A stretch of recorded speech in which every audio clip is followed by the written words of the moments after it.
I'm Rob Licuria, Senior Editor at Gold Derby, here with Oscar and Emmy nominee Mary McDonnell. Mary, The Fall of the House of Usher is such an exciting watch for me. It was just so beautifully made, and I Mm. love how it explores grief and sins of your past and loss and retribution through the lens of this family and the fall of this family. What did you think of the way this story was told as a gothic cautionary tale inspired by the macabre aesthetic of Edgar Allan Poe? Well, that's a beautiful way to describe it, first of all, Rob. I love that. I thought it was really brilliant because for me, it's sort of if you're going to take the ideas of, say, succession, but you're going to then add the layer of actual consequence and karma and the worlds beyond the world that we operate in this sort of capitalistic mess, then you've got to find a way in. And I think finding it in the Gothic places it in a darkness that supports the events. But Mike Flanigan, once placed there, has this genius, this ability to take the world that we can't comprehend but are thrilled by in terms of horror, where we can't really comprehend how any of this could happen, but it does in his world. But he has such a great sense of humor. He's such a contemporary feeling. He's such a feminist. He's a true feminist. And so for me, it was just all of this sort of confluence of elements that allowed us to believe every single second of this story, no matter where it went, and no matter what rules it broke, or even what rules it adhered to in terms of horror. We believed it. And I believed it when I read the script. So I was kind of shocked by that because I'm not historically haven't been a horror gal. It scares me. And I believe everything. I'm that kind of actress. You show me something, you tell me something, I take it in. It's real. It's just real. So for me to have participated in a lot of horror in my life would have been horrifying Yeah. and would not sleep. So it was all brand new. And I had Um, to really go on what Mike sent me. He sent me Midnight Mass. I watched that kind of like this. I fast forwarded through a lot, but I was so stunned by the brilliance of his dialogue and the monologue form and everything else that's in there. I knew most of the actors, but to see them all together was just glorious for me. And then he sent me all the episodes, and I sat there for 2 days and just went, this has got to be some of the most brilliant writing I've ever participated in. And I've, as you know, had some good writers. you've, I mean, yeah, that's a high bar for you. You've worked with some Yeah, really impressive writers. You know yeah, what? I have analyzed this show and his and Mike Flanagan's previous shows a lot, obviously, and I'd never really considered that his edge is that some of this stuff is so believable. Like yeah. it's grounded, even though it's so fantastic and scary. A lot of it is so grounded, and I think that's because of his emotional intelligence. Um, Yes, that brings yes, me to this actually. It reminds me, he has this troupe of actors that he likes to bring back on his projects. This is your first time working with him. Did you notice, like, for example, Carla Gugino, who she's also wonderful in this show, she said that yes. it is kind of like a family, and that does sound very cliche these days, but she says it really is. Did you get that sense? What's the vibe like on set when everyone already seems to have a familiarity with the way they work and about each other? Well, I'll tell you something. I took a deep breath, before I stepped in because I stepped into the Closer family when I did Closer Major Crimes. And I know it's not easy to have the invasion of an outsider when you're that type. So, but I had that experience and I found that the best way to enter it was to stay quiet and to really observe how the family worked.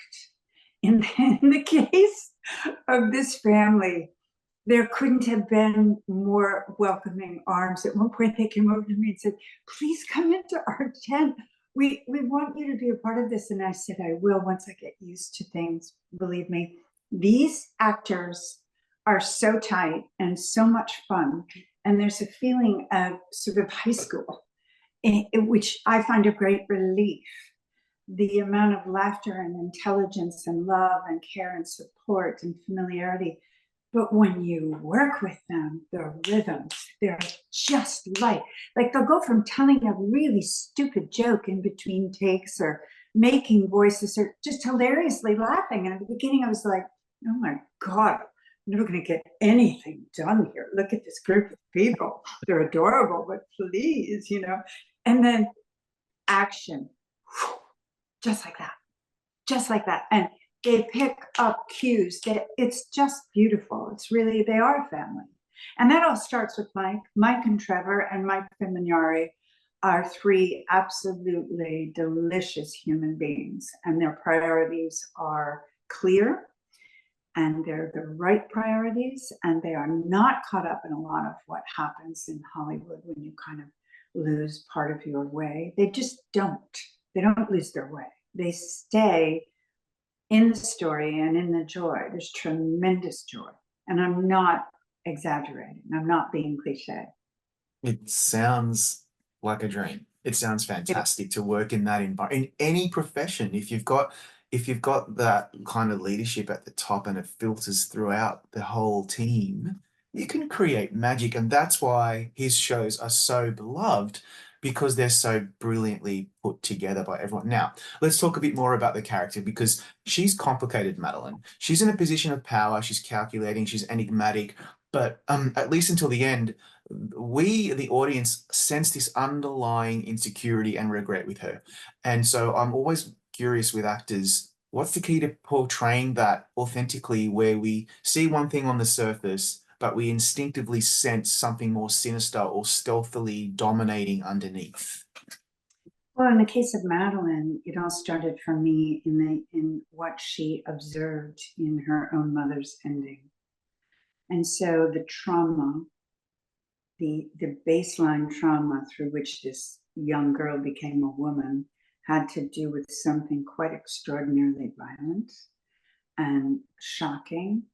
And the very last act that she witnessed of her mother, who she loved dearly, was the woman actually strangling the man who had been her abuser. So she had this entity as a mother to begin with, and then watched a violent, vengeful, and extremely powerful ending.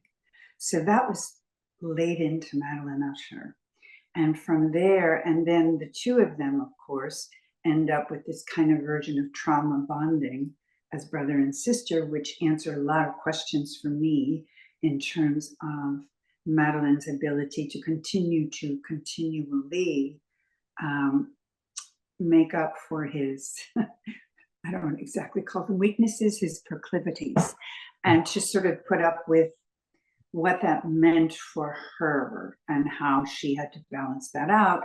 She also seemed to carry for me right at the beginning, as her mother did, a kind of preternatural understanding or instinct about what's happening.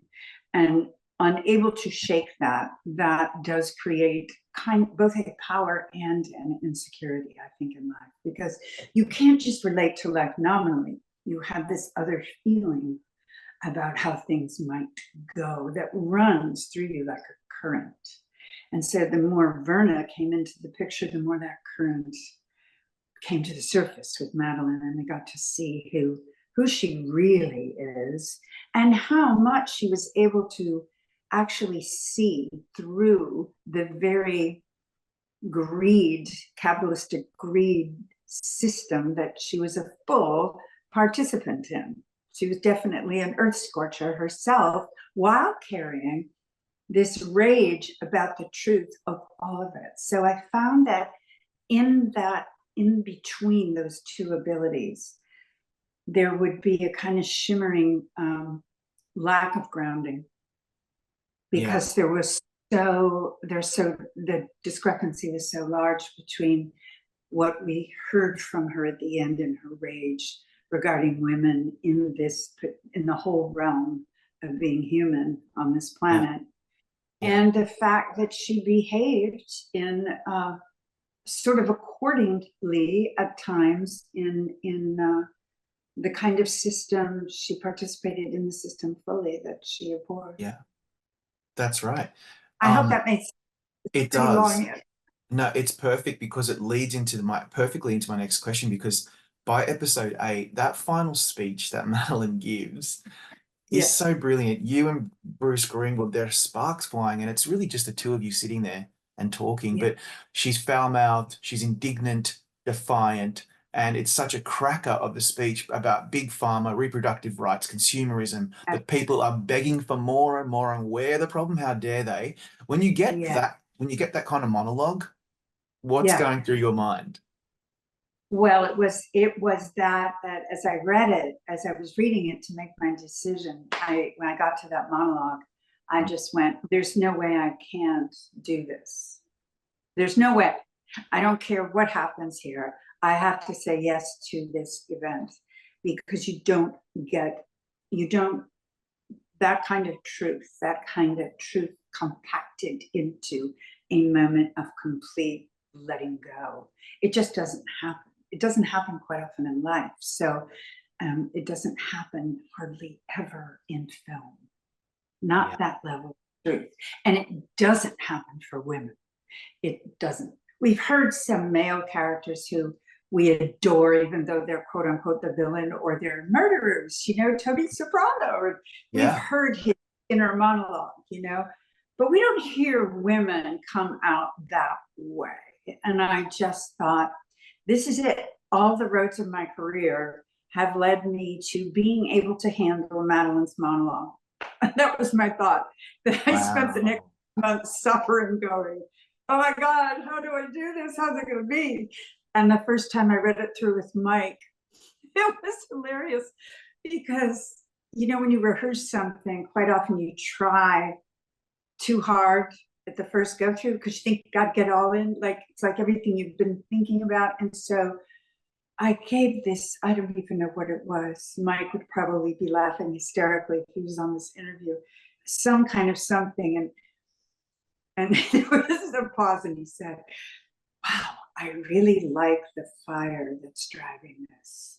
And that's all he said. So I knew that that's all he liked.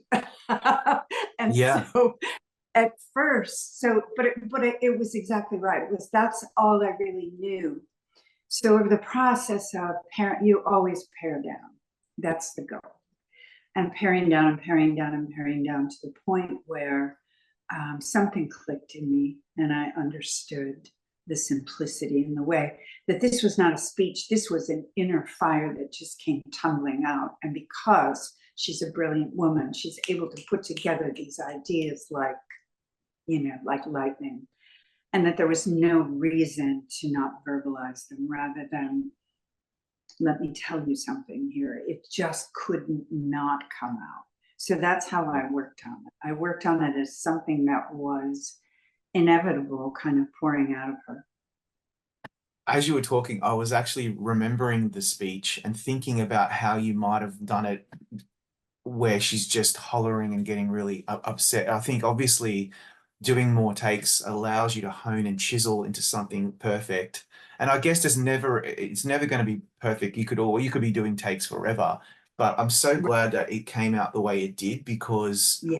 it's really confronting the way she's able to just throw out some very uncomfortable truths, and she seems very comfortable with them. She's really made peace with them, hasn't she? Well, she's made peace with them because, when you look at Willis' brilliance in the early years, and you see this sort of contemporary feminist, and you see her all the way along plotting to somehow stay ahead of everything. And so I think it was in her staying ahead of everyone and everything, and her commitment to doing whatever had to be done to potentially get to a solution to all of this with AI. I really held the AI part of it in in a kind of reverent place for Madeline, because I felt like with her kind of brain, there's not some kind of sappy ending. With her kind of brain, she's like, I will do and push and maneuver and manipulate because the bigger goal is greater than any of our lives, really. Do you know what I'm saying? And I think Yeah. that's how she Yeah. felt. And that kept her able to see everything clearly and put it to the side as she Yeah. moved forward. Yeah. Madeline doesn't get the brutal murder at the hands of Werner like her other family members. It's something, to me, even more harrowing. And talk me through your thoughts on her ultimate demise. Well, I will say this. First thing, can I go back and tell you one more thing Yes. about the monologue? We were in quarantine because we shot this during Oh, right. COVID. And so at one point we were in quarantine. I think we had about 5 days off. And Mike called to check in. And during that time, the Supreme Court decision came down in the United States. And I said, Mike, what do you think Madeline would think of this decision on abortion? And he went, what are you doing tomorrow at 11? I said, obviously sitting in my hotel room. We're quarantined. He said, let's Zoom. We Zoomed the next morning and he sat there in front of me and wrote the Supreme Court part of the Really? monologue and put it in. And that's when I knew that all my career has led to that moment, because the collaboration with Mike in terms of what was happening to women right now, and his ability and his genius and his courage to just go, oh yeah, oh, we have to get, Madeline must address Yeah, this. of She course. must. So I just wanted to share that with you. That's kind of an That's amazing fascinating. Wow. moment. Yeah. And then you asked me about the ending. So when I was reading the script and I got to the part where my dear brother decides to end my life and her response is, oh, fuck you, or whatever it was, right? I was a little, part of me, Mary, just went, oh, I have to die again, because I've died a lot in Oh, no. Hollywood. You know, Yeah. I make a pretty good living dying, but Yeah. anyway. And then I read on and I went, yes, she gets the last word. And so for me, yes, of course she had to die. How could she not die? P.S. I don't think she's dead because she has a preternatural intelligence. Of And course. I think season 2 is Verna and Madeline. You Oh, know, can you reaping. imagine? Yes, Wouldn't that be please. cool? Mike, Anyway, yeah, let's do this. I know. I think I told him once and he just kind of looked at me. But I felt ultimately that the death was perfect. And I felt that her coming back for that final moment and repeating the mother's event was brilliant. I thought it was brilliant. And Yeah. it also, too, it doesn't end Madeline's bad karma when he ends her out of mercy or whatever he thinks it's going to be. She doesn't allow that. She rises up and commits more darkness. And I kind of love that. It's just gold. It's gold. I know. We have a minute to go, and I want to quickly raise Battlestar Galactica because when I think about that show, the first image for me is in the episode 33, which is basically the first episode of the series, with your hand up, taking the oath of office after humanity is about to be completely annihilated. And Yes. Laura Roslin means a lot to me as a fan. What the hell Thank does you. she mean to you? I mean, literally, we don't have a lot of time to go into this, but sure, I mean, you could talk about her for days, I'm sure. I could, and I have, and I will continue to whenever. We could do another one about her, right? Yeah. And I'd love to anytime, really. What it meant to me, what it meant for me was I had a very early image of LBJ because I'm old enough. And when Lyndon Baines Johnson took over the presidency, and we were an Irish Catholic Northeast family, so we were complete Kennedy addicts. And so it was the beginning of my life in politically traumatic events.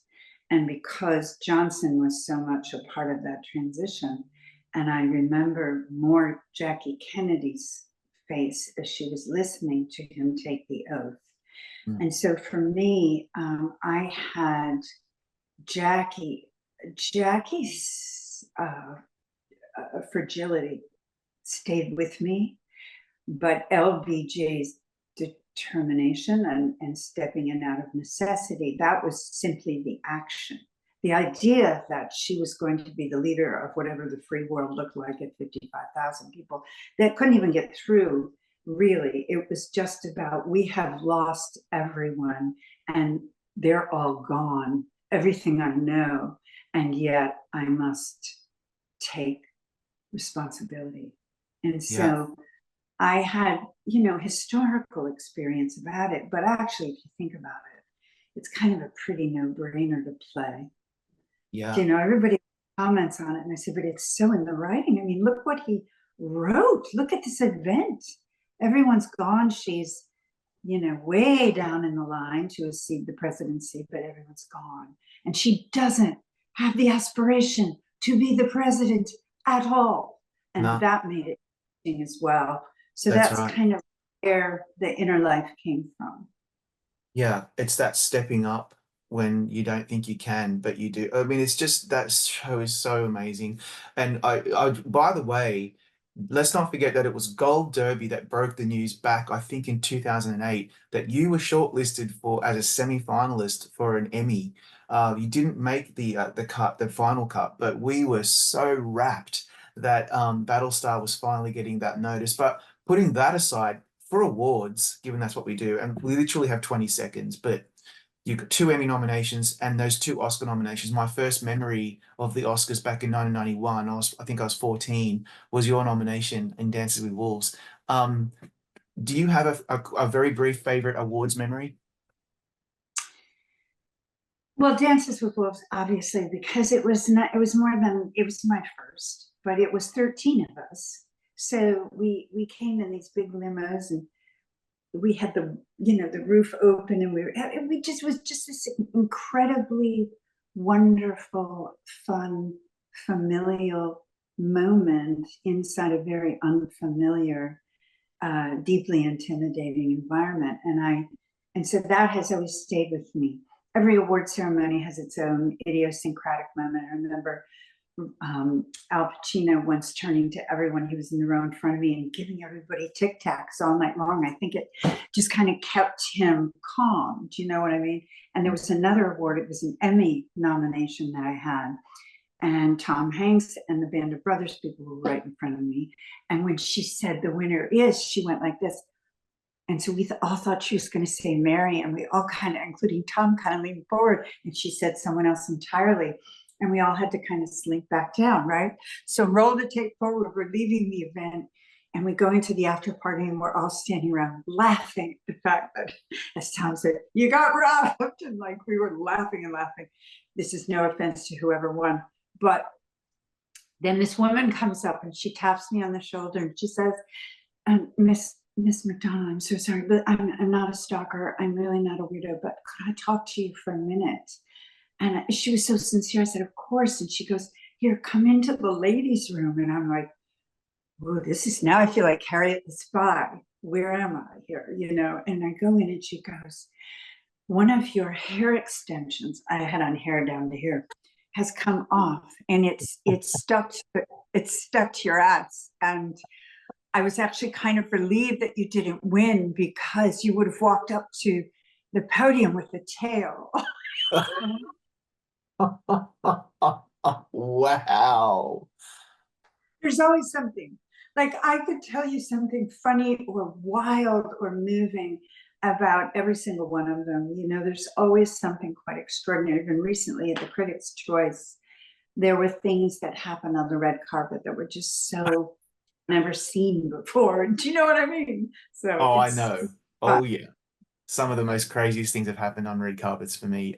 Mary, on that Yeah, note, we've gone over time, but I really appreciate your insight. Beautiful work in Usher. Congratulations. thank you. Thank you. I'm so glad to finally meet you.